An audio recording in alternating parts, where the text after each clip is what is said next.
तो हेलो दोस्तों, स्वागत है हमारे YouTube channel tech theory and practical पर। आज की इस वीडियो के माध्यम से हम आपको बताने वाले हैं 33 kV GSS के बारे में। जी हाँ दोस्तों, 33 kV यानी कि 33,000 वोल्टेज जो ट्रांसफर हो रही है, एक GSS ऑपरेट कर रहा है यहाँ पे अपने घरों में जो लाइट आ रही है, उसके बारे में हम आपको पूरी डिटेल के साथ बताने वाले हैं। जिस GSS पे हम खड़े हैं, ये GSS 33/11 kV GSS है।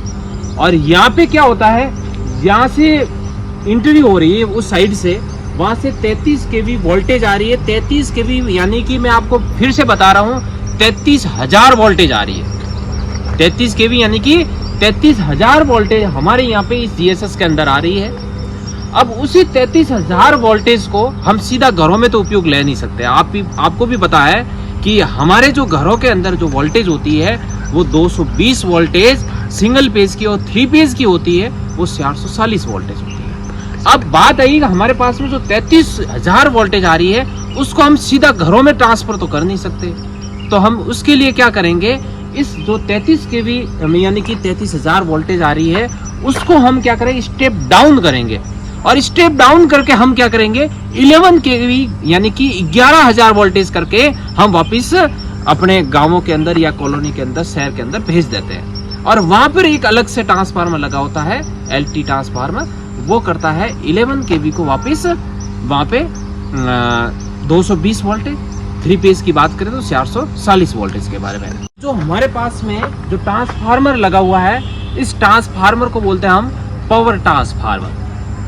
ट्रांसफार्मर बड़ा है, क्षमता बड़ी है, इसलिए हम इसको क्या बोलते हैं, पावर ट्रांसफार्मर, जो कि 33 kV वोल्टेज को इनपुट में लेता है और आउटपुट के अंदर यहाँ पे 11 kV करके यानी कि 33,000 को 11,000 वोल्टेज करके हमारे यहाँ पे GSS यार्ड में दे रहा है। अब आप समझ गए होंगे, यानी कि 33,000 से 11,000 किया, इसका मतलब क्या हुआ, वोल्टेज को डाउन किया है। ये जो पावर ट्रांसफार्मर लगा हुआ है वो स्टेप डाउन ट्रांसफार्मर है, जो 33 kV वोल्टेज को 11,000 वोल्टेज के अंदर ट्रांसफर करता है।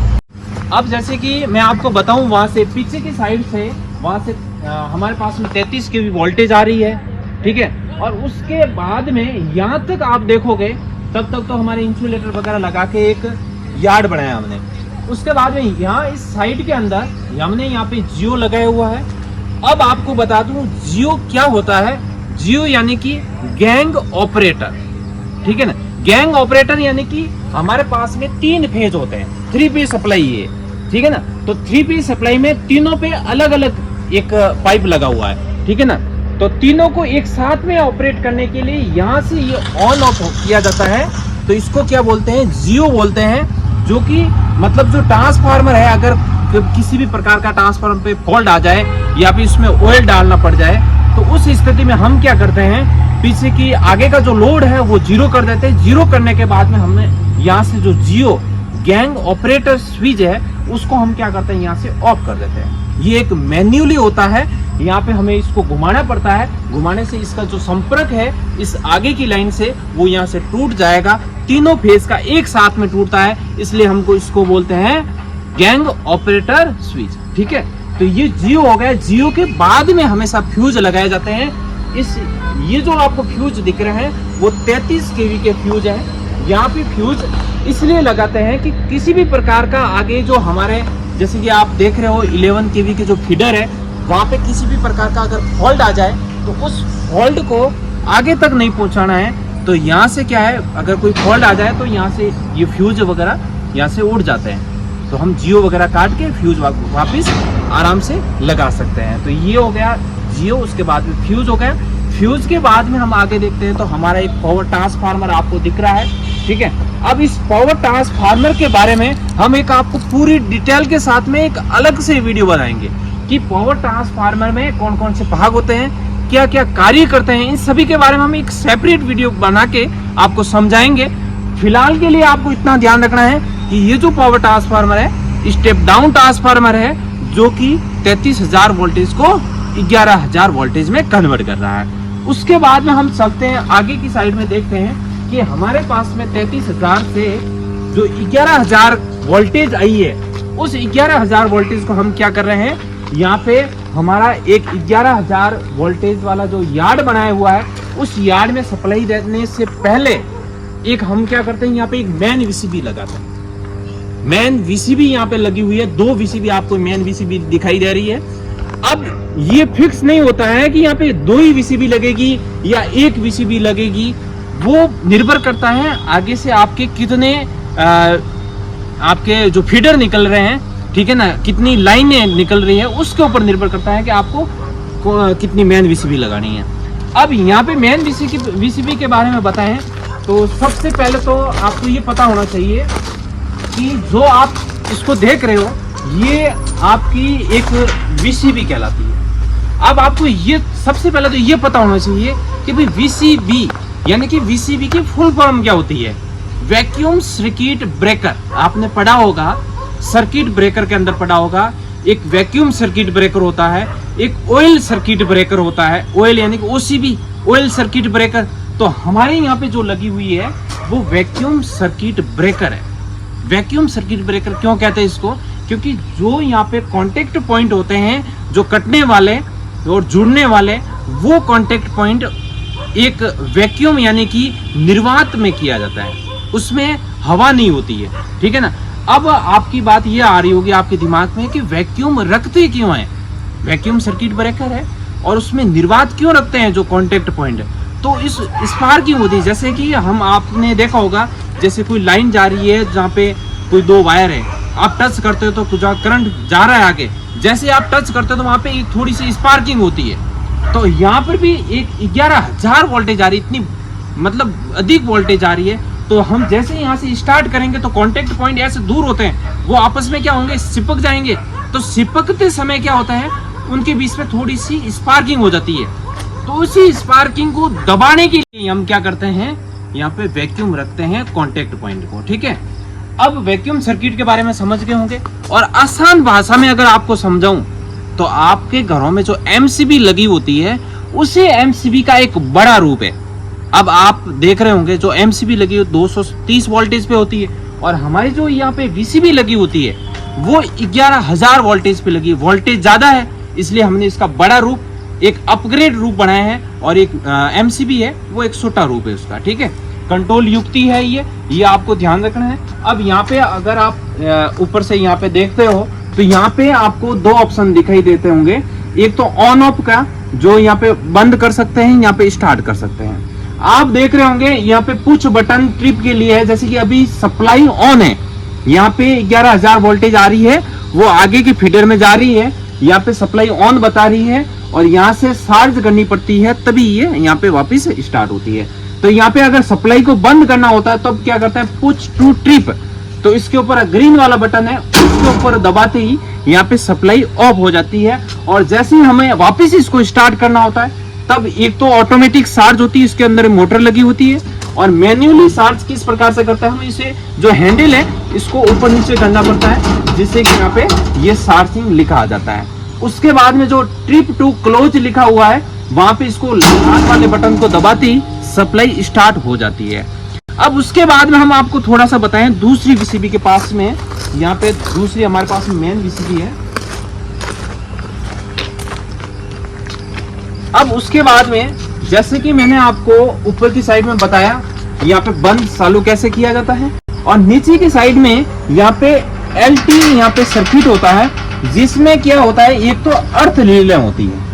आपने अर्थ रिले के बारे में पढ़ा होगा। अर्थ रिले क्या करती है, किसी भी प्रकार का यहाँ पे फॉल्ट आ जाए, ये किसी भी प्रकार का अगर फॉल्ट आ जाए उसको ये सेंस कर लेती है। ये जो अर्थ फॉल्ट रिले हैं वो कौन कौन से फॉल्ट को सेंस कर लेगी। फॉल्ट कौन कौन से होते हैं, एक तो लाइन से लाइन टच हो जाना, यानी कि आपको पता है 3 फेज लाइन है तो 3 फेज होंगे, तो यहाँ पे 2 फेज क्या है आपस में टच हो जाते हैं, तब यहाँ पे हमारे पास में फॉल्ट आ जाता है। सीधी यहाँ पे जो वीसीबी है वो ऑटोमेटिकली यहाँ पे ऑफ हो जाती है, और जिससे कि क्या होता है, इसमें सुरक्षा मिल जाती है, किसी प्रकार की लाइन वहां से तार टूट के नीचे नहीं गिर सके और किसी प्रकार की जन हानि नहीं हो, इसलिए ये अर्थ रिले लगाई जाती है। जैसे कि मैंने आपको बताया कि फेज टू फेज होगा, तब यहाँ पे ये फॉल्ट रिले है वो सेंस करके यहाँ पे ऑटोमेटिकली बंद हो जाएगी। दूसरा होगा अर्थिंग, अगर कहीं से हो जाएगी तब हमारी ये फॉल्ट रिले सेंस करके ऑटोमेटिकली बंद कर देगी। अगर कोई फेज न्यूट्रल से मिलता है तभी भी यहाँ पे सेंस करके ये रिले ऑटोमेटिकली बंद कर देगी। तो जैसे कि एक और भी कारण होता है कि अगर किसी प्रकार से यहाँ पे अगर ओवरलोड हो जाए लाइन, तभी भी यहाँ पे ये रिले अर्थ रिले हैं वो सेंस करके यहाँ पे वीसीबी को ऑटोमेटिकली बंद कर देगी। ओवरलोड यानी कि निर्धारित मान से अधिक एम्पियर ले, हमने यहाँ पे निर्धारित किया हुआ है 200 एम्पियर। अगर वही अगर आगे की वीसीबी अगर हमारे यहाँ से 200 से अगर आगे एम्पियर अगर बढ़ेगा तो ऑटोमेटिकली यहाँ पे वीसीबी ये बंद हो जाएगी, ठीक है ना। तो ये होती है यहाँ पे ये अर्थ फॉल्ट रिले का काम होता है। और उसके बाद में यहाँ पे आगे की साइड में अगर मैं यहाँ पे बताऊं आपको तो यहाँ पे एक हुंटर लगा हुआ है, जो कि यहाँ पे मैंने आपको बताया कि किसी प्रकार का फॉल्ट आ जाए तो फॉल्ट आते ही यहाँ पे ये हुंटर है वो आवाज करने लग जाएगा, जिससे कि हमें यहाँ पे पता चल जाए कि यहाँ पे कौन सी वीसीबी बंद हुई है और कोई इसके ऊपर फॉल्ट आया हुआ है, ठीक है। तो यहाँ पे क्या करते हैं हम, इस साइड में अगर आप देख रहे हो अर्थ रिले को, इस साइड में यहाँ पे रीसेट करते हैं हम। रीसेट करने के बाद में हम यहाँ से वापस ऑन कर लेते हैं। ये जो अर्थ फॉल्ट रिले हैं ये ट्रिप करने के साथ साथ में यहाँ पे उसके साथ में और भी फंक्शन है, जैसे कि यहाँ पे एम्पियर भी यहाँ पे दर्शाती है। जैसे कि यहाँ पे आपको दिख रहा होगा ये L1 और L2, यहाँ पे L1 यानी कि फेज 3 फेज की सप्लाई होती है। तो L1 में जैसे कि आ रहा है 170 एम्पियर, L2 में आ रहा है 159 एम्पियर, और दूसरी साइड में देखें L3 के अंदर तो 170 एम्पियर के आसपास में आ रहा है। तो इस प्रकार से यहाँ पे अर्थिंग में भी बता रहा है 100 एम्पियर। तो इस प्रकार से हमें तीनों फेज के अंदर कितना एम्पियर जा रहा है और अर्थिंग के अंदर कितना एम्पियर जा रहा है वो भी हमें एक डिजिटल नुमा यहाँ पे हमें दिखाई दे जाती है, ठीक है। उसके बाद में एनालॉग की बात करें तो हमने यहाँ पे एक एम्पियर मीटर लगा रखा है, एक वोल्ट मीटर लगा रखा है। अब आपको पता है एम्पियर मीटर का काम होता है, अमीटर बोलते हैं जिसको, वो धारा को मापता है एनालॉग तरीके से। तो यहाँ पे धारा यहाँ पर भी बता देगी। यहाँ इसके नीचे एक सेलेक्टर स्विच लगा हुआ है जो कि यहाँ पे अलग अलग फेज के ऊपर, जैसे आर फेज पे है तो आर फेज पे कितना एम्पियर जा रहा है वो हमें यहाँ पे बता रहा है। उसके बाद में आर वाई फेज पे ऊपर लगा के देख सकते हैं वाई फेज में कितना एम्पियर जा रहा है और बी फेज में कितना एम्पियर जा रहा है। ये तो हो गया एम्पियर मीटर के बारे में। उसके बाद में ये वोल्ट मीटर जो लगा हुआ है यहाँ पे 10 के ऊपर पॉइंट दिख रहा है आपको, यानी कि 11 पे दिख रहा है लगभग। तो यहाँ पे 11,000 वोल्टेज यहाँ पे ये दर्शा रहा है, ठीक है। तो इस प्रकार से यहाँ पे वोल्ट मीटर वोल्टेज को दर्शाता है। उसके बाद में नीचे का जो अलग अलग ऑपरेटर स्विच लगे हुए हैं, जो भी है यहाँ पे फॉल्ट वगैरह आता है उसको एक्सेप्ट करने के लिए, रीसेट करना हो, वीसीबी की हेल्थ जो सर्किट वगैरह खराब नहीं है वो देखने के लिए।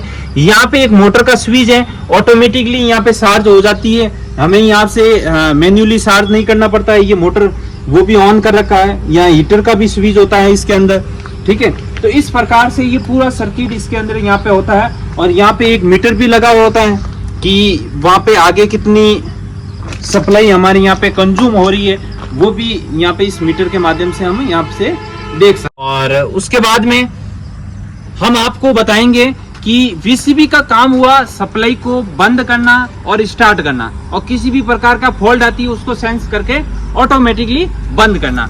अब बात आ जाती है, कोई हमारे पास में जैसे फोन आता है कि हमें लाइन पे काम करना है, तो आपको क्या करना पड़ेगा, लाइन का शटडाउन देना पड़ेगा। लाइन को बंद करना यानी कि यहाँ पे जीएसएस पे क्या बोलते हैं, लाइन का शटडाउन करना, ठीक है। तो कोई अगर लाइनमैन काम कर रहा है लाइन पे, तो यहाँ से आपको क्या करना पड़ता है, लाइन को बंद करनी होती है। तो लाइन को बंद कैसे करते हैं उसके बारे में बताऊँ। सबसे पहले तो आपको क्या करना पड़ता है, ये जो वीसीबी लगी हुई है उस वीसीबी को आपको पहले बंद करना है, यानी कि जीरो लोड करना है। लोड को आपको क्या करना है, जीरो करना है। क्योंकि अगर आप लोड के ऊपर अगर जियो काटोगे सीधा, ठीक है, तो यहाँ पे स्पार्किंग भयंकर रूप से होगी और करंट आने का भी खतरा रहेगा। तो हम यहाँ पे क्या करेंगे, सबसे पहले यहाँ पे वीसीबी को बंद कर देते हैं। ये होगी यहाँ पे वीसीबी बंद हो गई है, आपको दिखाई दे रहा है वीसीबी ऑफ हो गई है। वीसीबी ऑफ करने के बाद में आपको पीछे की साइड में, जैसे कि मैंने आपको बताया था 33 केवी पे वहां पे एक जियो लगा होता है। यहाँ पर भी 11 केवी फीडर के ऊपर यहाँ पे एक जियो लगा होता है। जियो का मैंने आपको बता दिया है। जियो का मतलब होता है गैंग ऑपरेटर स्विच होता है। अब वीसीबी बंद कर ली है, करंट आगे नहीं बह रहा है, फिर भी हम एक सेफ्टी के तौर तरीके से हम चलते हैं। तो यहाँ पे क्या करेंगे, इस जियो को यहाँ पे काटेंगे। तो जियो काटने से तीनों जो फेज है, तीनों फेज सप्लाई से यहाँ से विच्छेद हो जाएंगे। तो हम क्या कर रहे हैं, यहाँ पे जियो इस प्रकार से यहाँ से पकड़ के आपको इस तरीके से यहाँ पे घुमाना है। घुमाते आप ऊपर की साइड में देखना, इस तरीके से यहाँ पे सप्लाई जो यहाँ पे इस साइड में आ रही है वो सप्लाई आगे तक नहीं पहुंचेगी। अब वीसीबी के अंदर भी करंट नहीं आ रहा है और आगे कोई भी किसी प्रकार का लाइनमैन अगर काम कर रहा है तो उसको करंट आने का खतरा नहीं रहेगा। तो इस प्रकार से सप्लाई को बंद किया जाता है, शट डाउन किया जाता है। और हमने आपको बताया पूरी जीएसएस के बारे में, और ट्रांसफार्मर के बारे में हम आपको एक अलग से वीडियो के माध्यम से बताएंगे। वीसीबी के बारे में बताया। अगर इसके बाद भी अगर आपका कोई क्वेश्चन रह जाता है तो आप कमेंट करके हमें बताइएगा कि किस बारे में अगर आपको जानकारी लेनी है, उसके बारे में भी हम आपको वीडियो बताएंगे। और इसी के साथ में हम आपको इलेक्ट्रिकल के बारे में समय समय पर जानकारी देते रहेंगे। और मिलते हैं अगले वीडियो में। इसी के साथ में जय हिंद, जय भारत।